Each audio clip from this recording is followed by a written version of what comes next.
Welcome, everyone. I'll be your host for the SCI Connections quarterly update meeting. Um, I'm Jared Kerr, the NASCIC president currently, and today we're going to be going into what we've been up to in terms of our spinal cord injury powered network, um, specifically. All right, next slide, please. So this is what we're going to be covering. So first and foremost, just want to say thank you for everyone for attending and all the incredible work that you've been engaged with over this last quarter. I see some familiar faces here, and I appreciate you. We've got the roll on Capitol Hill that just happened yesterday, and an incredible job by everybody from United Spinal to gather the troops to have our voice be heard and impacting policy.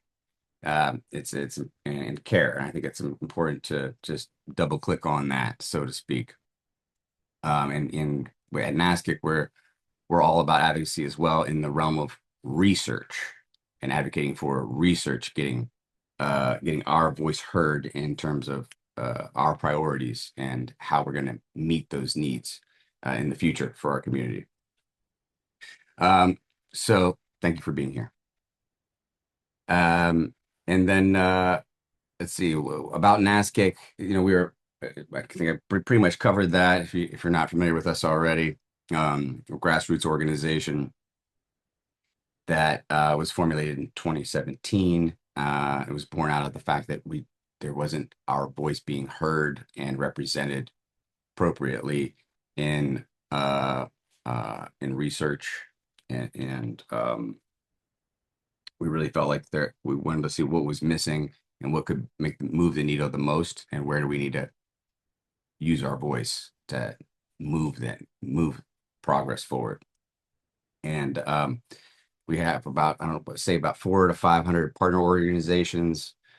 And we are not just people living with spinal cord injury, but also people who are researchers, clinicians, engineers, doctors, everybody in the community who has a say and is interested in spinal cord injury. Next slide, please. And I pretty much covered all of that. We can go on to the next one. Gabby, please. So if you're interested in becoming a member, you can click on this QR code and you can put a spot in the chat. The QR code doesn't work for you on our website, nascic.org. But before the end of the meeting, we'll have that in the chat. Next slide.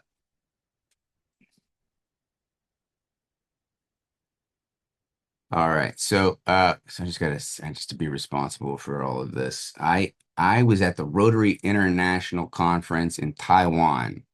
All right, for the last 2 weeks, and coming into this meeting, like I was blown away by 200 and some odd countries gathering together to make a difference in communities from all parts of all around the world.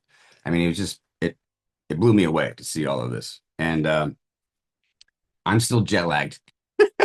Uh, I didn't think going there it took me about 48 hours, and I was ready to rock and roll. And on the way back, and I'm still a mess. So just to be responsible for that, to all of you, in case you're wondering, what the heck is this guy talking about? Anyway, it was an incredible conference, and I just really want you to know that we with spinal cord injuries are underrepresented, and it makes sense because it takes something for us to get anywhere, and I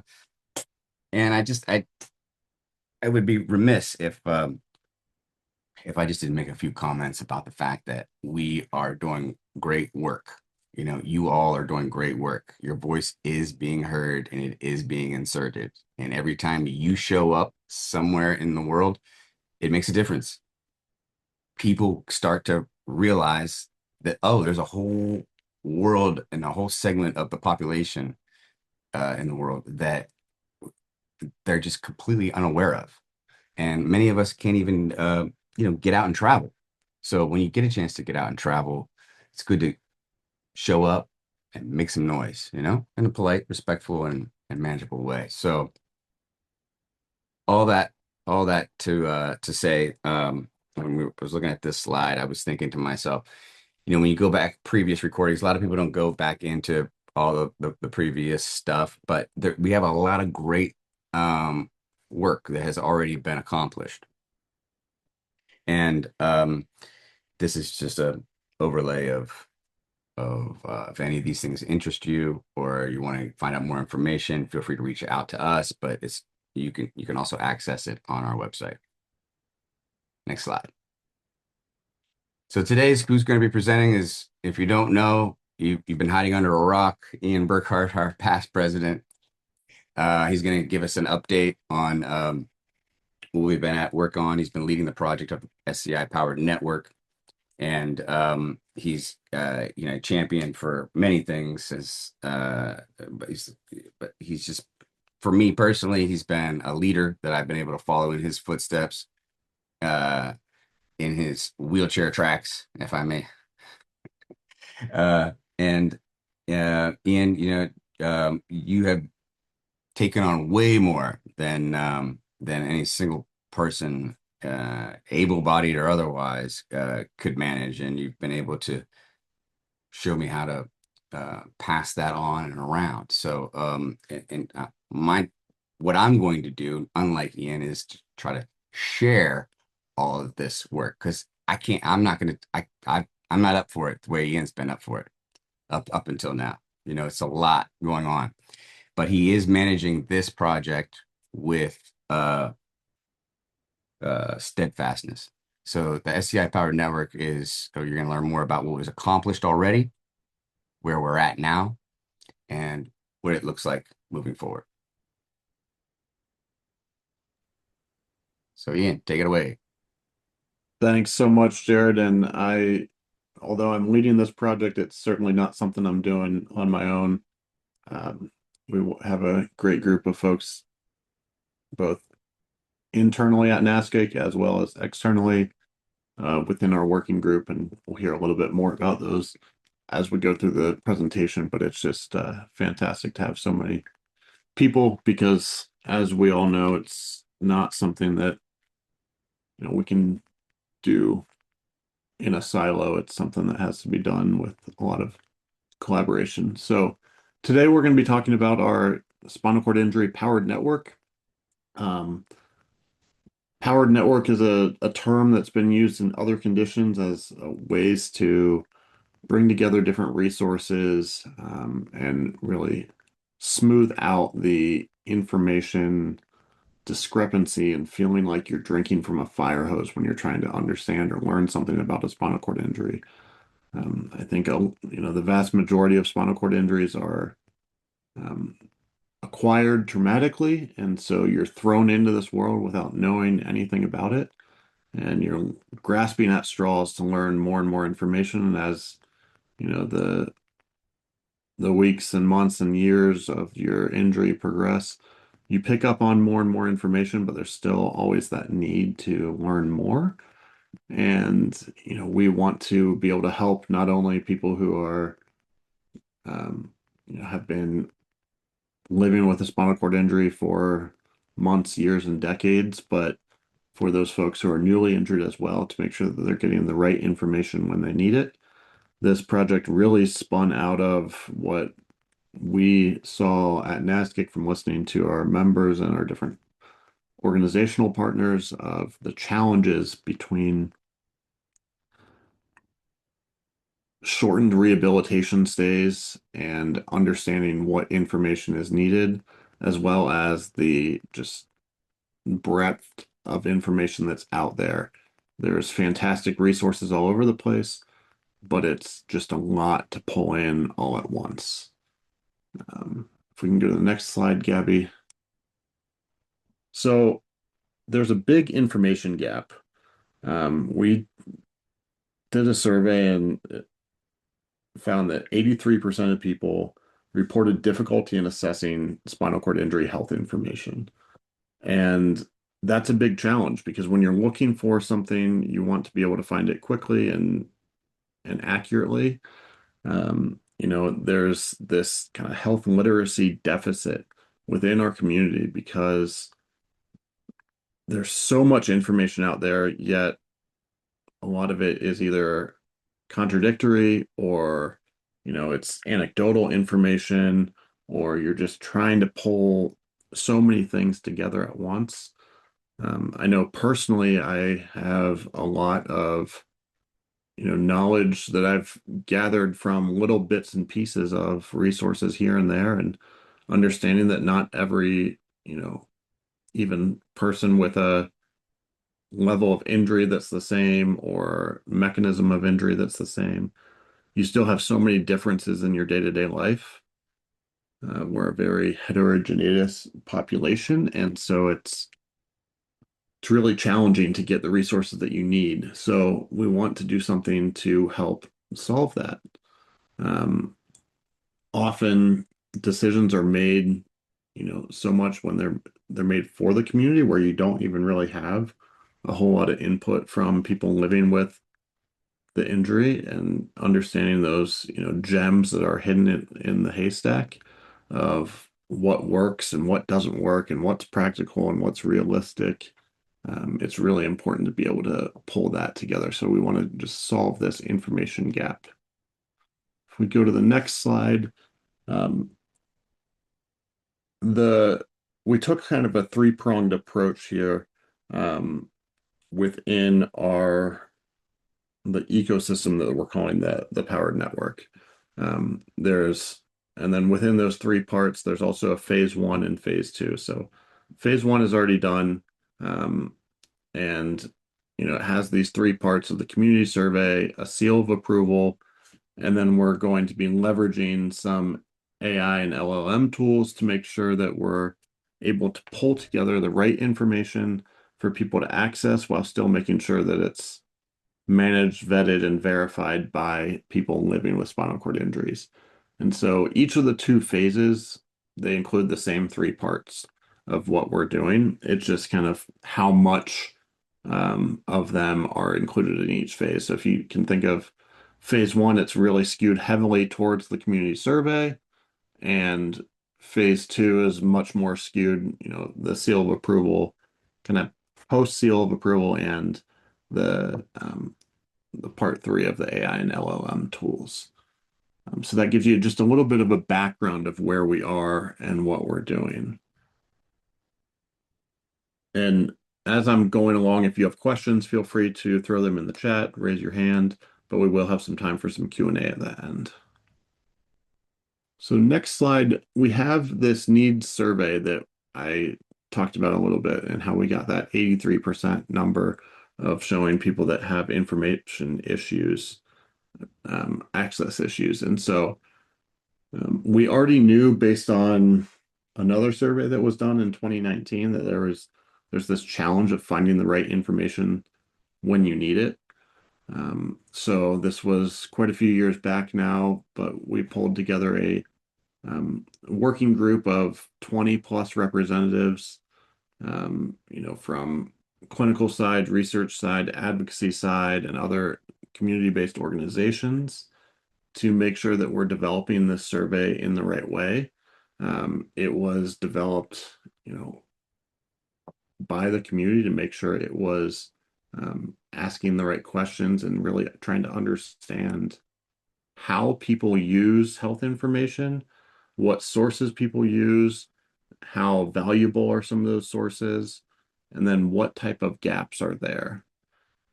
We had 448 survey respondents within the time that we had this survey open, which was um, roughly from like April to June. And we focused on people, directly living with acute and chronic spinal cord injury in North America. Next slide. So out of that survey, we learned quite a bit of information. Um, we found, when people ask, what types of information resources do you use? A lot of the responses were medical professionals, websites, spinal cord injury organizations, or rehabilitation centers, which is clear to us, and I think anyone living with a spinal cord injury. Those are the top groups that you go to find different information. But it was really interesting when we drilled down into that to see what type of information you're looking at from each different resource. How are you able to access the information from those resources, and how much you trust the resources that you're looking at. Another, information gap we found is that there's a lot of great information that is kind of locked behind the wall of either literally a paywall of academic journals, or just the complex language that's used that can be really challenging for people living with spinal cord injuries to integrate into their day-to-day life.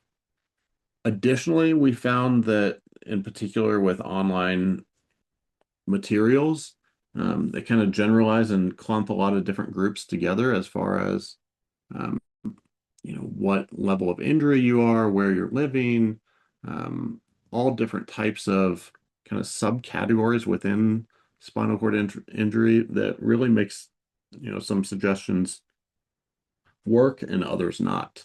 In particular, if you're looking for um, exercise exercise information or recreational information, and there's not information in there about folks who have poor hand function or lack of mobility in their upper body. That can be really challenging. Additionally, if you're looking at bowel and bladder control and there's no mention of anything about autonomic dysreflexia, that can be really challenging. So making sure that we're able to tailor the resources to the kind of subcategories of spinal cord injury is something that we really felt was going to be important. We also asked, why do people seek information? Is it just because you're curious, or is it because you're needing the information right away? And the number one reason was that trigger of a health problem or concern is, my body's changing. I had something come up that I didn't know about, or, this is all new to me. And once again, that triggers on the, you know, shortening of inpatient rehab stays where if you're only in rehab for a couple weeks, you really don't have enough time to have things arise in your health journey that you need to know the information about. So then you you have a kind of emergent need for it. And if you can't find that right information, or you can't access a good doctor or clinician, it can be really challenging. The second was for new products or treatments. As we know, within spinal cord injury, we've always had this, just wait 5 or 10 years, there'll be a cure of some sort kind of line fed to us. And there's a lot out there. There's a lot of hope and a lot of promise. And, while there's also been quite a bit of improvement in care, there's a lot that needs to be deciphered and understood, to be able to feed out what is hype and what is hope. Um, and then finally, it's finding those SCI experience providers and who you can go to make sure that they are treating you in a way that you need to be treated from a medical standpoint. I think one of the challenges that I've seen now, 16 years into my spinal cord injury, is that, spinal cord injury essentially accelerates the aging process, but you don't have any of the symptoms of anyone able-bodied if you lack sensation. So it can be really challenging. I've had, a few friends that have had issues or even have passed away because of something that is relatively simple in the general population, but does not present the same way for people with spinal cord injury. So you really want to make sure that when you're looking for healthcare professionals, they at least understand what spinal cord injury is and how that might be throwing a little bit of a curveball to their normal day-to-day treatment. In particular, if you're looking at someone who's a GI doctor or a cardiologist or a urologist, making sure that they can take a little bit of that spinal cord injury lens to see what's going on. Next slide, please. So some more insights that we found with the information needs survey talks about how there's a lot of general resources that aren't specific to spinal cord injury.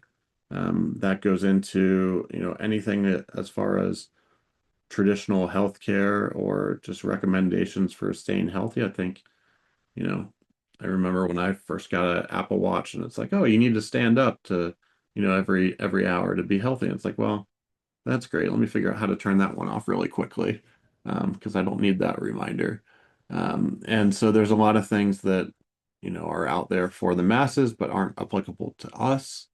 Another thing that was, a little bit of a dichotomy, but really interesting here is that a lot of people with spinal cord injury viewed social media, um, you know, not really that credible, not super trustworthy or reliable, but they used it because it was super easy to access.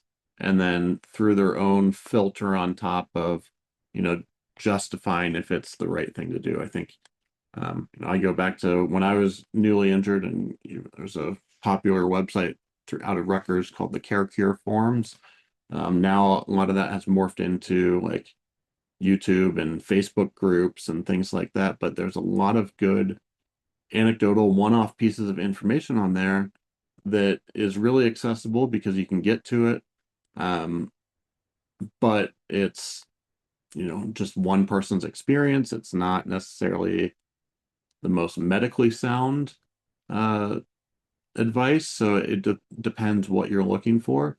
But, still people are going to use that because it's what they can get access to.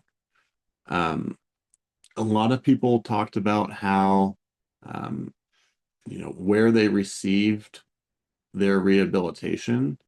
The vast majority of people received rehab at a general hospital and not necessarily a model systems hospital. You look at, academics in the space and a lot of the organizations that are working towards helping people with spinal cord injury, and they're like, oh, well, we have these great model systems hospitals. We have these great VA hospitals. That's fantastic, but that's only fantastic if you're lucky enough to end up there. And generally, the hospital that you end up with at after your spinal cord injury is completely outside of your control. It's, based on your insurance coverage, your geographical location. And so there's a lot of people who, if you're going to a hospital that doesn't have an SCI specialty, you're not going to get the education and resources that you may need right away. Once again, most people really seek health information when they have a concern. So, they need any resources that we're creating and that we're sharing with folks need to be available as quickly as possible and in as many manners as possible. It shouldn't be something that you need to, go to a clinician for them to tell you, or it needs to be something where you're digging through, pages and pages of information. Another thing is that access to healthcare information is a big driver of overall health and access to care. We had folks who, we asked them about their general level of health and how well they felt, and we compared that back to, you know, what type of insurance people had, where were they able to go to therapy to begin with, what type of support systems they had, what type of access to information they had. And we were able to see, those kind of commonalities rise up as far as folks who had good support or had, a nice strong foundation of going to a good hospital, overall had better outcomes of health. Um, Additionally, we looked at telehealth because we know that, not everyone lives in a big city where there's someone with spinal cord injury specialties. And so it's something that's certainly really good when it's appropriate, but not appropriate for all situations based on, if you really do need to see a clinician, in person based on, different testing that needs to be going on or how it needs to happen. But noting that it's a great option that needs to remain available, in particular for people who, have challenges with transportation or they're just pure and far from the clinic that they need to be at. And so with this, we really saw that, in order for any resource to be something that people will use, it really needs to make sure that it's credible, practical, and accessible. And it needs, all three of those, um, key parts in order for people to really use it. So if we go to the next slide, we'll talk about how we were able to take the information we learned and create what we're calling a seal of approval. It's, similar to a Better Business Bureau stamp of approval. Um, and it just shows that something is a good resource or not. We co-designed this through a eDelphi survey with our working group. And so that was just a great way to get a lot of feedback from, um, different experts and different stakeholders in a way that we're not perpetuating kind of this groupthink mentality. Um, we'd have different meetings and we'd discuss things, but then we would do these rounds of eDelphi surveys to make sure that we're pulling together the information that people really need. And through that, we, came up with some attributes that we wanted to make sure that were um, present in each resource. And so there's the three that I talked about a little bit earlier as far as it needs to be accessible, practical, useful, credible, reliable, and trustworthy. We clumped those all together. But then also we want to make sure that it was current and recent. And that's something that applies more so to some categories of information and less so to other categories of information, just depending upon the need for it to be recent information. As you can think of looking at, you know, new treatments to spinal cord injury, that needs to be something that's current and recent. If you're looking at, methods for bowel care and bladder care, a lot of that has been established. Now there are improvements that have happened throughout the years, but that's something where like, we can rely on a resource that might be, 5, even 10 years old, and it still be really accurate. So through this, we just wanted to make sure that we had a good mechanism to be able to vet resources and make sure it's something that we're going to be able to use and be able to have a lot of community buy-in. So if we go to the next slide, we'll talk a little bit more about these attributes. So we have credible, trustworthy, and reliable. Like I said, we group those all into one. That just means that it's from a authority or expert in the field, and it's something that the community know that they can rely on as being honest and truthful. Practical and useful is something that's actionable. I think this one is something that gets very nuanced because if we all were to follow, what the standard of care guidelines and best practices, I think you'd essentially be left with like -6 or -8 hours in your day, and you wouldn't really have a good, balance between caring for yourself as someone with spinal cord injury and living your life. Additionally, all the information needs to be accessible. So it's something that you can use if you rely on assistive technology, but also it needs to be something that's not locked behind a paywall. It needs to be something that people can access easily and when they need it. And then finally, current and recent, make sure it's relevant to what we know today. And as I mentioned on the last slide, that it's something that varies based on kind of subject matter, but it's still something that we need to make sure that we pick on. And so that's how we've developed the different attributes for this seal. There's a scoring system behind it to make sure that we understand certain information needs to be higher in some metrics and lower in other metrics. but still having a kind of set scoring process. So that way we can, push that essentially seal of approval to make sure we're just getting the right resources out to folks. And that leads right into our next slide, which is part 3 of vetting our AI. We've seen a lot of great advancements in AI technology within the last several years. A lot of people with spinal cord injury are turning towards these types of solutions to aid them in, everything in their life that they don't know, but in particular medical questions. And we would, have seen that there are challenges out there. Um, and the big thing is that a lot of these AIs can hallucinate and just make up solutions that they, are essentially just a very agreeable friend who might know things, but if they don't know, they're just going to act like they know. And so we really want to make sure that essentially we're able to break the status of kind of garbage in, garbage out, and that we're taking, an AI resource to help screen through a lot of the vast amounts of information that's out there, but also using the human expertise of people who are extremely knowledgeable with spinal cord injury and marrying those together in a way that they're really able to benefit from the technology that's out there and get resources out to people and the right information to people. But really making sure that it's not, just one side or the other that's overtaking this. So that way we can really leverage the amount of information that we know already.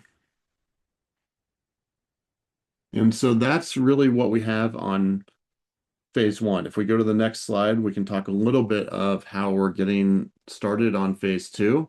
And this is all about kind of scaling the implementation and integration of folks with lived experience so that everyone can benefit from it. Next slide shows a little bit of a kind of explainer between the two because I acknowledge that having like phase 1, phase 2, part 1, part 2, part 3 can be very, you know, confusing to people.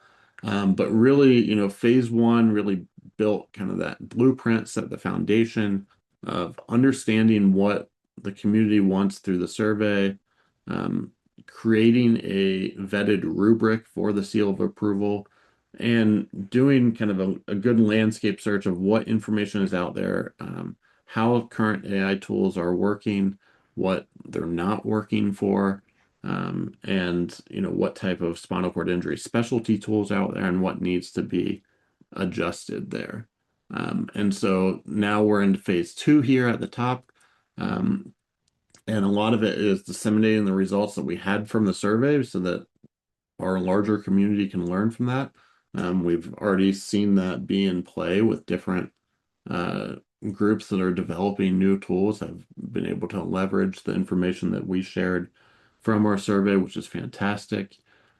We're just getting ready to start some of these piloted partnerships of having a few groups that are starting to use the seal of approval and be able to help us review resources to make sure that um, we're getting information that's, really high quality up there.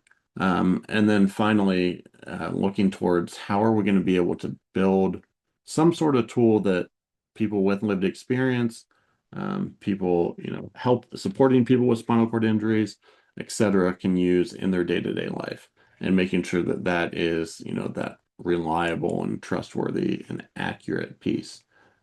We really want to make sure it's something that is very beneficial to the community.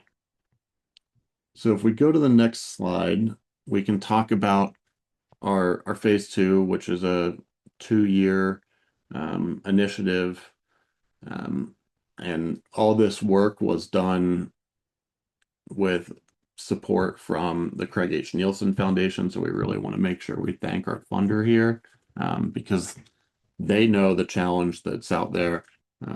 In particular, they've even funded a lot of previous projects to solve similar challenges on this. as far as being that one size fits all resource. And we don't necessarily want to be the one size fits all resource, but we want to develop that infrastructure that's out there, or develop the infrastructure so that people are getting the right resources together, and then be able to share that out with the community so that everyone in the community can benefit from it. So if we're able to, make sure we have these metrics that we are used that we have developed, that other groups who are creating resources in the future can look at the metrics and be like, okay, well, here's kind of the main points we need to hit in this grading rubric so that people can really benefit from the resources. But not necessarily it being like everyone has to come to NASCIC in order to find out information. That's not really our role. We want to build a lot of this and then give it back out to the community. Um, so part of year one is really operationalizing the evaluation systems and sharing some of those metrics. Part of it includes disseminating findings from our first phase, which includes this webinar right here, and making sure that people are able to access the information. We have a few web pages that are dedicated to the Powered Network that can explain a lot of the information that we were able to learn in the first phase. And so feel free to go through and do as much reading. And if you have questions, come back to us, because this is something that, as a community, we're building together, and want to make sure that everyone is able to understand. Some other key portions to the first year is making sure that we're able to get a good panel, who can help us not only finalize the scoring criteria, but then also start looking at what type of reviewers we need for different subcategories of information. We've been working through this with our working group to make sure that we have the right information available when we need it. And we also want to make sure that we have, a cleared pathway laid out, so that way we can have this be actionable information. The second year is moving towards deploying all this, of really being able to integrate some of the technology, being able to use AI and LLMs to help us review all the resources, and then, have multiple humans in the loop to make sure that the resources that they're suggesting are also resources that we would be suggesting. We have a few community advisory boards that will be set up for guidance on that information. So each kind of subcategory of information will have a bit of a review panel. But we know that, individuals and members of our community are often, burdened with all sorts of different challenges just in their day to day. So we want to do what we can to leverage some resources out there and tools out there to do a little bit more, and make sure that these are able to be widely accessible by as many people as possible. So if you go to the next slide there, we'll break down a little bit of each of the years here. So we want to, within our knowledge dissemination, it's sharing some of the infographics, and the results that we found from the survey. So kind of the first half of this webinar where I talked about what we learned, that's something that we feel like, the community really needs to understand. So once again, that, we are validating that and making sure that, we're not just the 448 people that responded to the survey agree with that, but also the larger community agrees with that. And then that other individuals and other groups can learn from that. Second, we're doing some review and governance to make sure that we have a great review panel.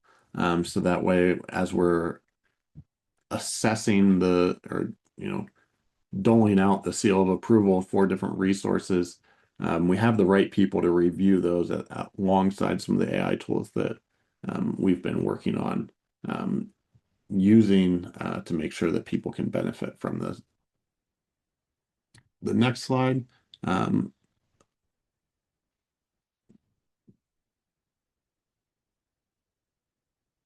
Thank you. So we have a piloting process of our certification where we're going to use some select providers to kind of test and refine our approach. We want to make sure that this isn't something that like we're building, even with our great, stakeholder group and working group of 20 plus folks. Um, we know that there are going to be things that we miss, especially once we try to start implementing this. So we want to make sure that if we do need to refine any of our approaches, we're able to do that before it's, fully released out to the wild. Additionally, we're going to, build out the operating procedures, policies, and evaluation tools. So that way we can make sure that we do have some great long-term success with this project, and it's not just something that you build once and is static and never gets updated again. And then is a great resource for a couple years, but kind of ends up being a stale resource, which goes right back into um, you know, our rules in our seal of approval of making sure that something is current and recent. So next slide, we'll go into what we're doing in the second year of the project here. And this second year essentially starts in about September. So we're not there yet. But this is a way that we're going to partner with about 5 different organizations to integrate the seal of approval and test some of these tools that we're developing. So that way, we essentially want to do a beta test and a dry run of the information. We're going to be partnering with different organizations that have, um, resource navigators available. So think of, people who are experts in the field already that are being peer mentors or resource specialist for the community. So that way they can use this tool to help them, but also be able to, kind of live grade the tool and make sure that if there are any changes that need to happen, based on their own knowledge, that we can update that. We'll be looking through and how we can calibrate some of the AI and LLM tools by using the resources that we're able to give the seal of approval to make sure, once again, that we don't have that garbage in, garbage out mindset, and that we're really able to provide the best resources to the tool. And then that way, those best resources trickle to the users of the tool. We will also be having our community advisory boards to make sure that we are integrating folks from the community as much as possible, out of the just working group that we already have established. It's made up of, all individuals who are living with spinal cord injury or, have done direct work with people with spinal cord injury. So we have some caregivers included, but we also have, representatives from community-based organizations. We have clinicians. We have some people who are clinicians and people with lived experience and juggle those multiple hats together. So we have a lot of people in there, but we want to make sure that we're still representing the community as much as possible.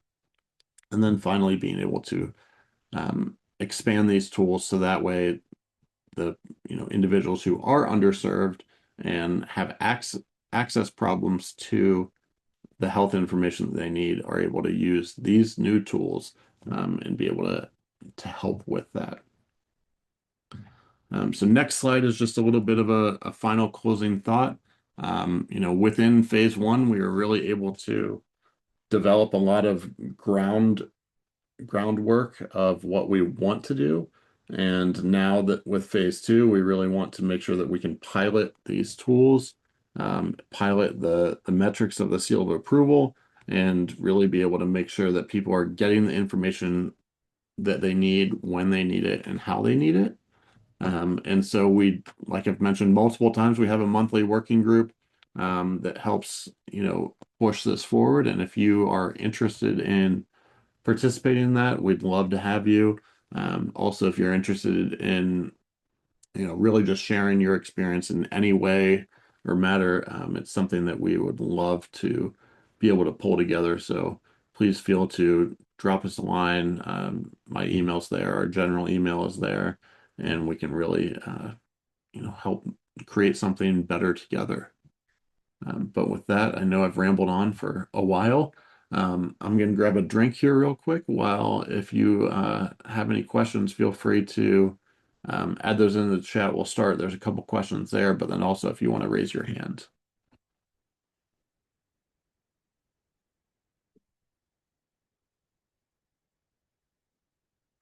Okay, so in the chat, we have a couple here that Aaron asked. And Aaron, I'm going to go backwards in order of these questions. So you talk about the resource navigator for this framework. Um, that's a lot of people who, are those social workers or um, nurses or, the in particular resource navigators that work for United Spinal, Christopher Reeve Foundation, who, they have people just asking them for information and trying to help provide that information to individuals as well as peer mentors. It's certainly a way to make sure that you can get the right information to the right people in that chaos, like you mentioned. I've done quite a bit of peer mentoring and been on the receiving end of peer mentoring as well. And I think it's really challenging sometimes for folks to, you know, take a little bit of a step back and make sure that they're not just sharing their own experience, but they're sharing kind of that collective experience. So not saying like, here's what worked for me and you do it that way or else it's not going to work. It's, a bunch of information that you're able to coalesce together and say like, unfortunately, it's a little bit of a guess and check when you're trying to figure out what's going to work for you, but do what you can. And then we can come back and really kind of keep reiterating on that so you can learn what works in your own situation. Um, and then your second question is, talk about some of the emerging tech in quality of life. Um, I think that's some information that can be really helpful. You mentioned something like the health tracking ring. That's not something that is particularly in scope for this project, but I think it is really interesting as we look forward to see um, what type of information is going to be valuable to healthcare providers and what type of information may not be valuable. And in particular, if you're looking at, resources that are developed for the general population, like I mentioned earlier, if it's something that isn't developed, with that lens of spinal cord injury on top of it, it may not be as relevant. Hopefully that answered your questions, but I see Mac, you have your hand raised if you'd like to unmute yourself and please share. Hi. I've been on a couple of these calls over the past few years. I'm I'm George McIntyre. Everybody calls me Mac. I live in West Virginia. Not only do I live with a spinal cord injury, I live in the Mountain State. I live in a place that my state is categorized, us in Mississippi, we're about last in everything. So there's not a whole lot of accessibility for me out here in this world. But I've been very active. I am everything you mentioned. I am. I'm I'm a Christopher Reeves certified peer mentor. I've been to several summits. I am now on the national board of directors for the Paralyzed Veterans of America. And somebody made a statement earlier, if you get injured and you're lucky enough to end up in a VA system SCI care, you are lucky. The Veterans Administration system of spinal cord injury, probably other than the Shepherd Center in Atlanta and maybe another place or two I'm not real familiar with, is the best system of care you can get. You mentioned the Christopher Reeves folks. They put out a manual through the National Paralysis Resource Center. When you have someone new, I mean, it doesn't just affect that person, it affects their entire family. And, I'd always tell if I meet a new injury or I've been connected with somebody, go to the Christopher Reeve Society, at least as a start, This is a new manual that isn't quite public yet, put out by the PVA and it's entitled Yes, You Can. And it's got everything in there from taking care of yourself to diet to what to expect in rehab and on and on. And I want to say something because I want to give you a little very optimistic a little conversation here. Approximately how many people are on this call right now? Looks like there's about 30. 30 of us. Okay. And I would assume almost all 30 of us have a spinal cord injury. I'd say the vast majority, yeah. Yeah, okay. Well, this is, 250 year of America. And now I'm not going to try to cover all 250 years about people who've been catastrophically injured like us. Let's just back up 100 years to 1926. And I want you to think about what I'm saying. I'm giving you facts. In 1926, if all of us people who with a spinal cord injury were on this call right now, we wouldn't be on this call. No one survived. They didn't know what to do. When you got hurt, you were lucky if they got you in the hospital to live a couple of weeks. And that would be if they had any kind of equipment to help you breathe. Now, there were no antibiotics. There was nothing. Now let's fast forward to 2026. Right now, this is America, guys. Right now in America, there's some kid today in Florida that jumped in the short end of the pool. And they're at the emergency room right now waiting for this doctor to come out to tell them what has happened to their child. There's somebody in traffic right now, and a first responder is talking to them through the window, and the guy's telling them, I can't move my legs. I can't feel anything from my waist down. There are people getting hurt right now. The average in America is 45 people a day, over 17,500 of us, and we're living longer. We're surviving these things because here's the statistics for today, and I'll be done. In 2026, your injury, if I got injured today, and they can get me to an emergency room within 24 hours, tooting quick, tooting fast, and you get lucky enough to see a neurosurgeon, they can stabilize you. And if you survive the first 24 hours with your injury, you have a 94 to 97% chance of living a year. Now go back 100 years. You had no chance. You had no chance. So we've progressed that far in 100 years. And after your 1 year is up, most of you transition into a life that we're talking about right now, where you're living with a spinal cord injury. And you may live 10, 20, 30 years. You may live your whole lifespan if you can adapt and make things accessible. Now, I was fortunate enough at my last VA hospital visit, I got there were these Secret Service cars around and cones up everywhere. I was the only veteran at that time of day in the clinic. And when I came out, the deputy secretary for the Department of Veterans Affairs was there. His name's Paul Lawrence. And he was given a speak. He goes around and he inspects VA hospitals and makes sure things are accessible and they're running things right, and that people with spinal cord injuries are getting the proper care. Well, I got a chance to talk to him because I was the only vet there. I gave him my card, and when it was done, I got his congressional coin. But one of the things I brought up when he let me talk was that we're all concerned about their cutting funds for research.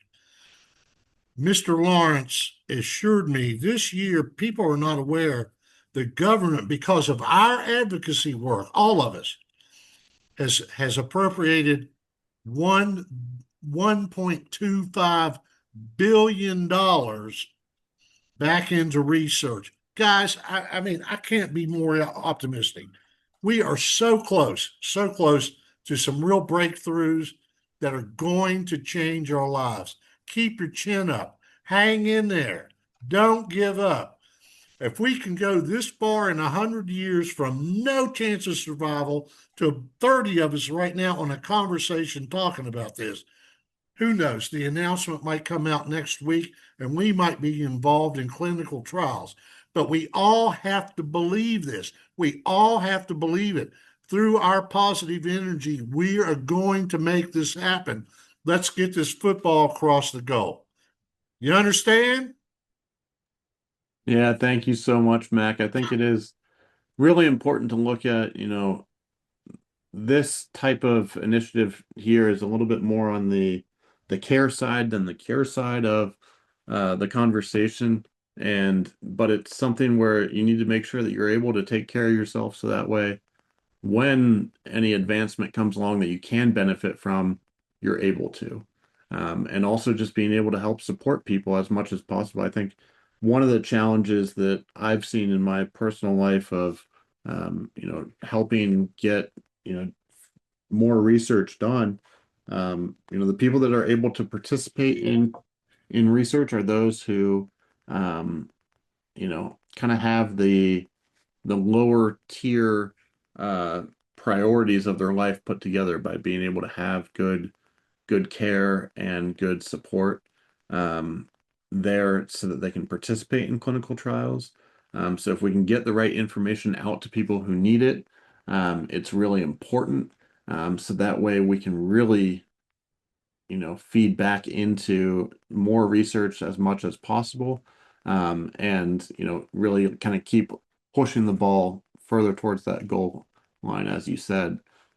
I do acknowledge here that we're at the top of the hour as far as our scheduled time. If people have to hop off, please do. Thank you so much. We'll hang out a little bit longer in case there's anyone else that raised their hand, but thank you all so much for joining us today.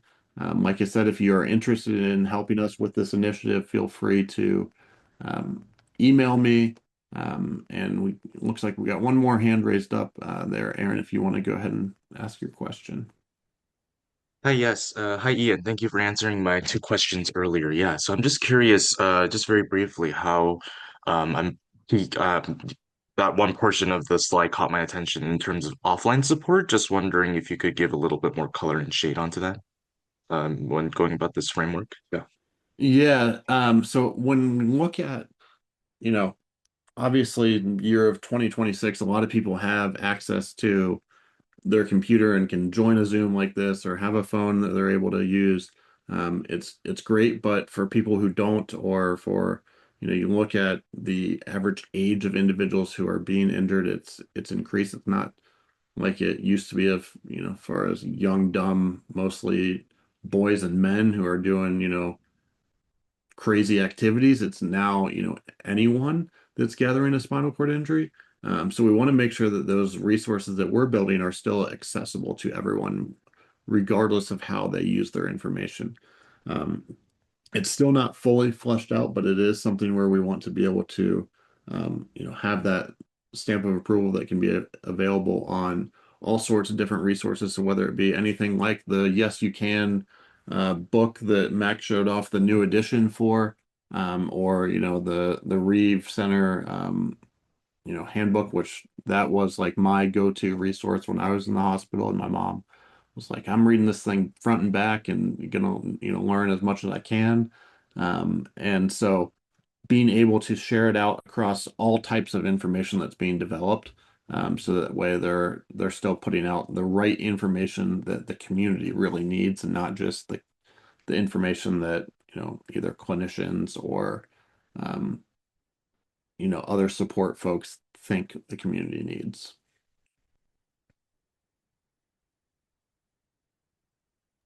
Got it. Yeah, thank you. Just try to get to the mute button. Yeah, Yeah, thanks. no, of course. Thank you so much for the questions. And I just once again want to thank everyone that's here, and we will hopefully see you guys at the next one. We have a couple, future events, and I'm sure you'll get our emails and look forward to seeing you in the future. So thank you so much and have a great rest of your day.